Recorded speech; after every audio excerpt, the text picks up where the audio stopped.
আলাইকুম।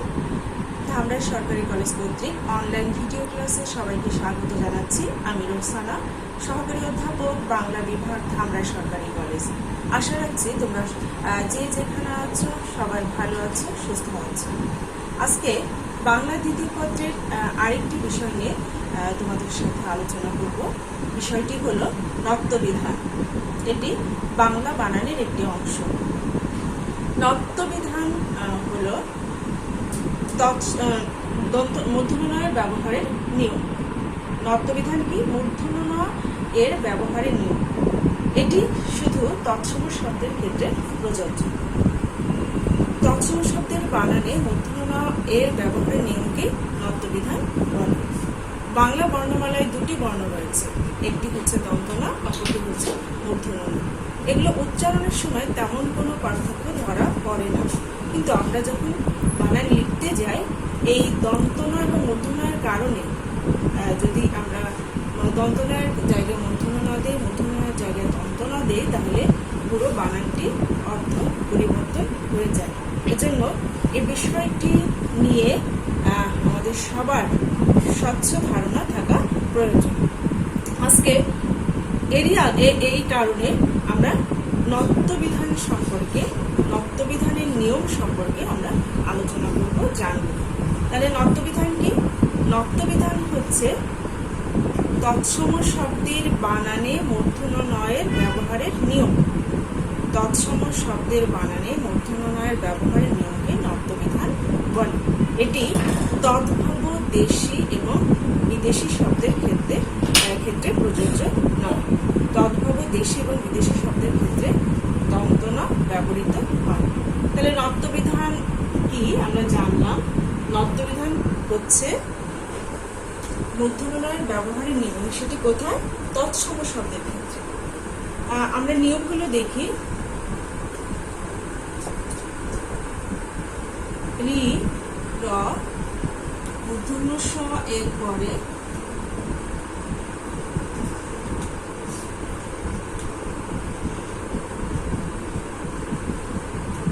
মূর্ধন্য ন হয়। কি? রি, র, মূর্ধন্য স এর পরে মূর্ধন্য ন হয়। যেমন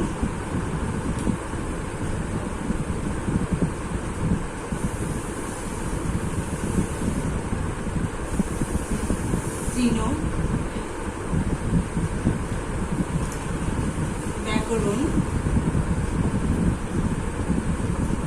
সমীরণ,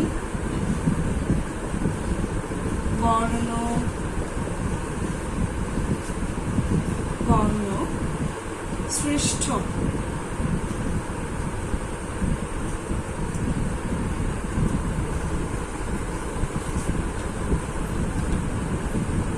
প্রাণ ইত্যাদি। প্রাণ, উষ্ণ, কৃষ্ণ ইত্যাদি। তোমরা খেয়াল করো, রি পরে মূর্ধন্য ন, রিকারের পরে মূর্ধন্য ন, র এর পরে মূর্ধন্য ন, রেপের পরে মূর্ধন্য ন, র ফলের পরে মূর্ধন্য ন, মূর্ধন্য স্বর পরে এখানে মূর্ধন্য ন রয়েছে। তাহলে রি, র, মূর্ধন্য স্বর পরে মূর্ধন্য ন হয়। আমি একটু এখানে বলে নিই। রি বলতে রি এবং রিকারকে বোঝানো হয়। রিকারকে বোঝানো হয়। র বলতে র, রেফ, রফলাকে বোঝানো হয়। তাহলে রি, র, মূর্ধন্য স এর পরে মূর্ধন্য ন হয়। আমরা উদাহরণগুলো দেখলাম। এরপরে 2 নম্বর সূত্রে আমরা যাই।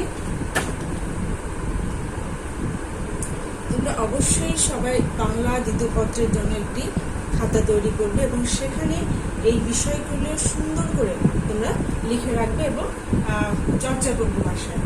নত্যবিধানের 2 নম্বর নিয়ম, রি, র, মূর্ধন্য স এর পরে স্বরধ্বনি স্বরধ্বনি মূর্ধন্য স অন্তস্থ অ গ হ অনুস্বর এবং ক ও ক বর্গীয় বর্ণ যদি থাকে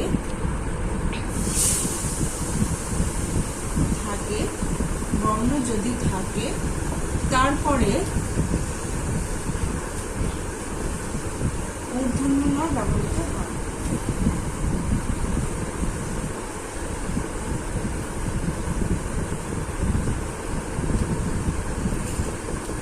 যেমন রি র মূর্ধন্য ষ এর পরে এরপরে স্বরধ্বনি মূর্ধন্য ষ অন্তস্থ অ ব হ অনুস্বর। যেমন ত্রিপন রিকার তারপরে ব তারপরে মূর্ধন্য ণ হরিণ র তারপরে রসিকার এরপরে অমূর্ধন্য ণ হয়েছে। তারপরে লক্ষণ গ্রহণ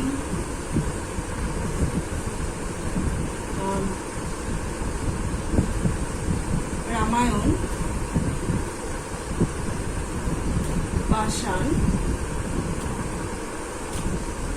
বৃহৎ। এই বৃহৎ মানে হচ্ছে হাতির ডাক, বৃহৎ মানে হাতির ডাক ইত্যাদি। তোমরা লিখে দিয়েছো আশা রাখছি। রি র মূর্ধন্য ষ পরে স্বরধ্বনি মূর্ধন্য ষ অন্তস্থ গ হ অনুস্বর এবং ক ও ব বর্গীয় বর্ণ যদি থাকে তারপরে মূর্ধন্য ণ ব্যবহৃত হয়।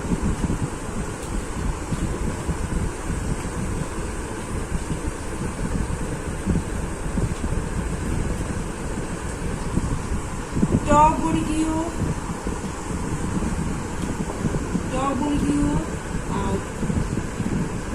বর্ণের পূর্বে মূর্ধন্য ণ ব্যবহৃত হবে। মূর্ধন্য ণ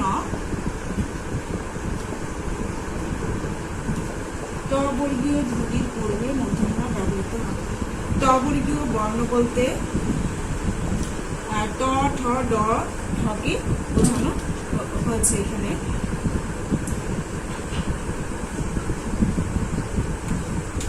যেমন ঘন্টা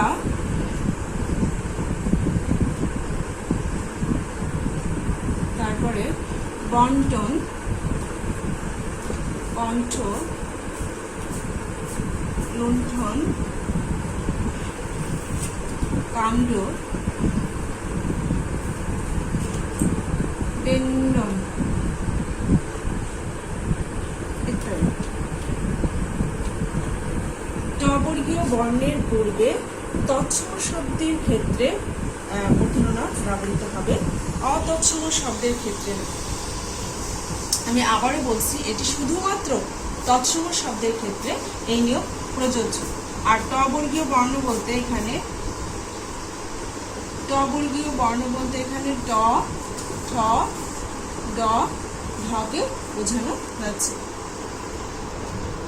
অতৎসম শব্দের ক্ষেত্রে এই নিয়ম প্রযোজ্য না। যেমন পান্ডা লিখি, যদি পান্ডা লিখতে কিন্তু দন্ত ণ ব্যবহৃত হয়।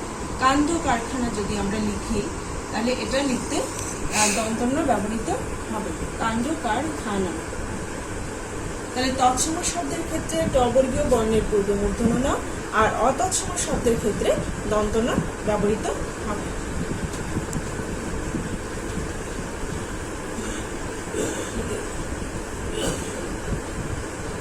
4 নম্বর নিয়ম, প্র পরি নির। প্র পরি নির এই উপসর্গগুলোর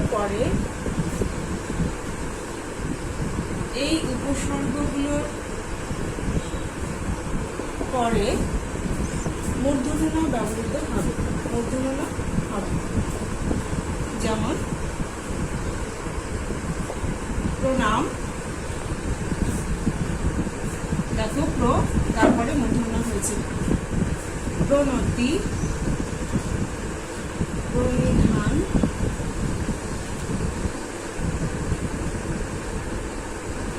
পরিণাম,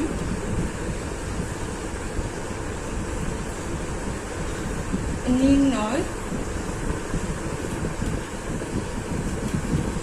নির্ণীত ইত্যাদি। ব্যতিক্রম রয়েছে। তাহলে প্র, পরি, রির এই উপসর্গগুলোর পরে কি ব্যবহৃত হবে? মূর্ধন্য ন ব্যবহৃত হবে।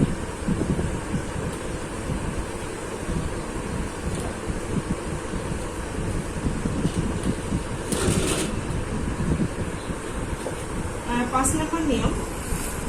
আমি নিয়মের আগে তোমাদেরকে একটু বলে নিই। এই চিহ্নটা এইটার সাথে তোমাদের সবার পরিচয় রয়েছে। এই হয়ের পাশে যদি এই চিহ্নটা থাকে তাহলে এটা হচ্ছে হ যোগ দন্ত ন। এটা হচ্ছে কি? হ যোগ দন্ত ন। যেমন চিহ্ন যদি আমরা লিখি, চিহ্ন লিখতে আমরা এই দেখি, তাহলে এর সাথে কি রয়েছে? হ যোগ দন্ত ন। নিয়মটা 5 নম্বর নিয়ম। যেমন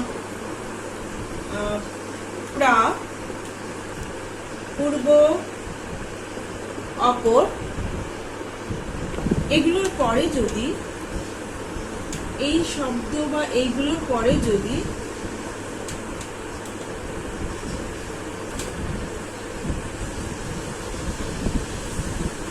শব্দগুলোর পরে যদি অহ্ন থাকে,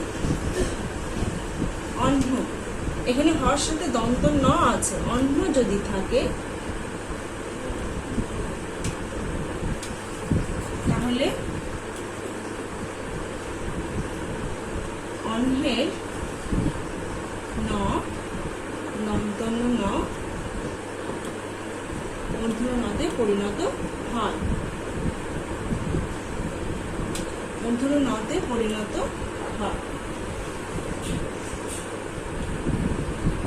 তাহলে কি বললাম? প্রা, পূর্ব, অপর এর শব্দটি অহ্ন থাকে তাহলে অহ্নের দন্ত ন মূর্ধন্যতে পরিণত হয়। যেমন প্রাণহ, আর মূর্ধন্য ন যখন হবে সেটি হয়ের নিচে ব্যবহৃত হবে। পূর্বাহ্ন, পূর্বা, পূর্বাহ্ন, তারপর হচ্ছে অপরাহ্ন, অপরাহ্ন। এই শব্দগুলোর পরে যদি অহ্ন থাকে তাহলে অহ্নের দন্ত ন মূর্ধন্যতে পরিণত হবে। দিনের অনেকগুলো ভাগ আছে, যেমন পূর্বাহ্ন, মধ্যাহ্ন, অপরাহ্ন, সায়াহ্ন। তবে সায়াহ্ন এবং মধ্যাহ্ন লিখতে আমরা দন্ত ন ব্যবহার করি। মধ্যাহ্ন, সায়াহ্ন। যখনই দন্ত ন হবে তখন সেটি হয়ের পাশে ব্যবহৃত হবে, আর যদি মূর্ধন্য ন হয় সেটা হয়ের নিচেই ব্যবহৃত হবে। সায়াহ্ন মানে হচ্ছে সন্ধ্যা।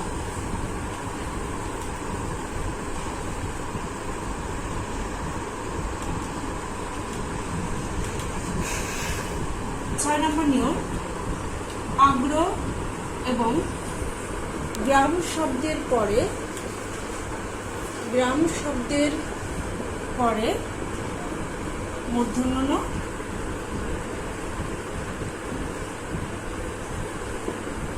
ব্যবহৃত হয়। যেমন অগ্রণী, গ্রামীণ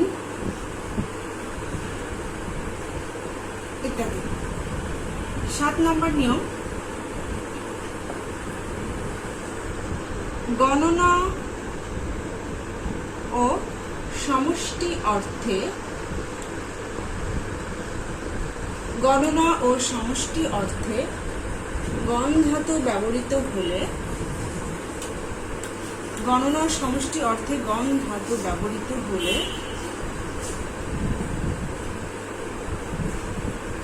তারপরে গণনা ও সমষ্টি অর্থে গণ ধাতু ব্যবহৃত হলে তারপরে মূর্ধন্য ন হবে। যেমন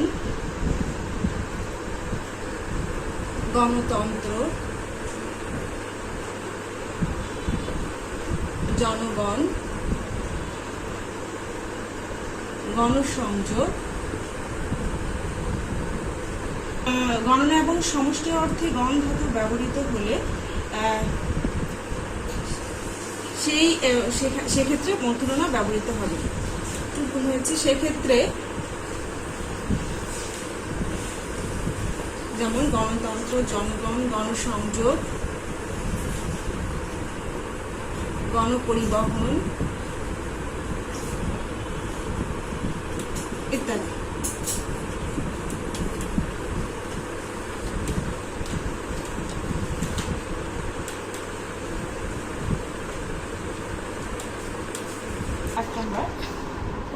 নত্যবিধানের ৮ নম্বর নিয়মটা আমরা একটু দেখি যে মান প্রত্যয় যোগে গঠিত, মান প্রত্যয় যোগে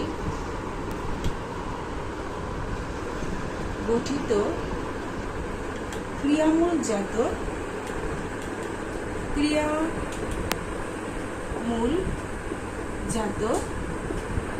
বিশেষণ শব্দে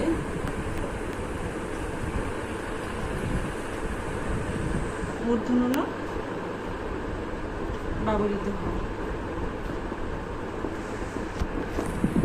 কি হলো? মান প্রত্যয় যোগে গঠিত ক্রিয়ামূলজাত বিশেষণ শব্দে মূর্ধন্য ণ ব্যবহৃত হয়। যেমন ভ্রাম্যমাণ, অপেক্ষমান, ম্রিয়মাণ। তাহলে এই যে মানের যে দ্বন্দ্ব না, সেটা কিন্তু মূর্ধন্য ণ হয়ে গিয়েছে। তাহলে মান প্রত্যয় যোগে গঠিত যে ক্রিয়ামূলজাত বিশেষণ শব্দ রয়েছে, সেই বিশেষণ শব্দের দ্বন্দ্ব ণটা কি হয়ে যাচ্ছে? মূর্ধন্য ণ হয়ে যাচ্ছে। একেবারেই আমরা নিয়মের শেষ নিয়মে চলে এসেছি, যেটা হচ্ছে কিছু শব্দে স্বভাবতই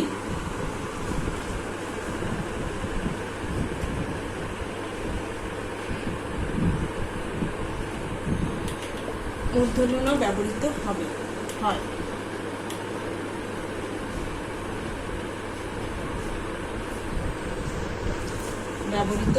যেমন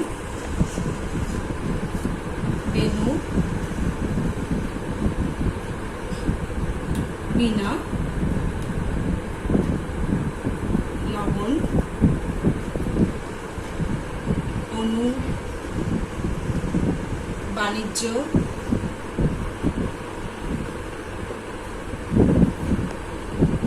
জীবাণু ইত্যাদি। এ সমস্ত শব্দে এমনি মূর্ধন্য ণ ব্যবহৃত হয়, এগুলোর কোনো নিয়ম নেই। তাহলে আমরা নত্যবিধানের 9টি নিয়ম দেখলাম। তোমাদের পরীক্ষায় উদাহরণ সহ 5টি নিয়ম লিখতে হবে।